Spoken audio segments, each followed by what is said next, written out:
Has this ever happened to you? I'll start work at 45. Well then, this video is going to help you with procrastination. When I implemented this method, I became 98% more productive. Let's go.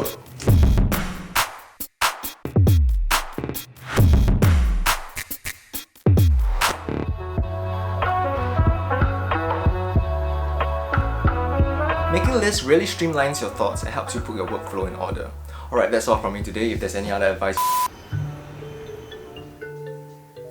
Okay, I'll start working now. So, what's so good about lists? Other than being a makeshift schedule, it actually tricks your brain into being more productive. First and foremost, making a list doesn't require you to be at your desk. As long as you have a phone, you can do it anywhere. In fact, the list of things I have to say is all on here. Now let's just say you're lounging on social media, but you know you have things you have to complete. All it takes is that 1% to close that social media app, open another app, and start writing.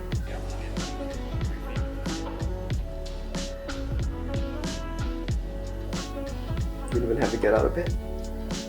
In making lists, it's kind of like procrastinating but in a productive way.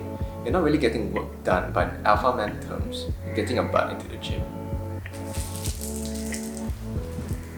Listing out the things you've got to do helps you break big tasks into smaller ones. When I've got a big edit, I tend to break it up to small tasks, and then I'll tick it off one by one. So in this list, probably the easiest and more enjoyable thing to do is to find music. Because it's not really work, but you're still mindlessly scrolling like you do on other apps. Now you've got one thing checked off, you might as well think, I've already done one, might as well do another.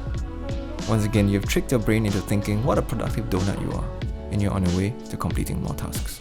When you've gotten the hang of listing your everyday tasks, you can apply this concept to bigger things, such as month-long projects, which consists of 4 lists, of 7 daily lists, of lists of things to do. So many lists. So other than your standard Google Calendar and your Excel sheets, I actually use Trello for my listing workflow. Obviously this is not a sponsored post, but this thing is like list on steroids. So one of the things I'm working on is doing social media for cafes right now, and I use this to plan my posts, and because it's like a collaborative kind of thing, the client or the boss can actually take a look at the post that I planned, and then they can prove it if they like it or not, and they can also see the captions, they can see the post dates and things like that. So it's quite incredible if you're trying to break things down. It's kind of like a flow chart if you think about it. So on a serious note, as much as I try to have fun with this video, I do think that having lists are really very important, especially when you're trying to build things up to a bigger goal, because like people always say, when you have a big goal, always break up your goals to smaller goals to reach the big one, right? And at least for me, I feel like writing things down physically, that's why I always have a book with me. I think writing down things physically helps me remember more as well, and sort of like committing into something. It's not as disposable as like having things online. At least that's my opinion. So that's it for this video. I do hope that you found it informative.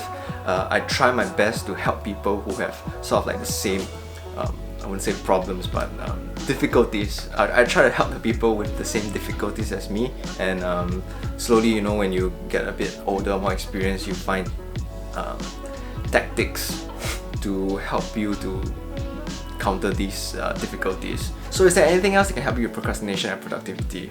Do let us know in the comments below, and I would love to have a discussion.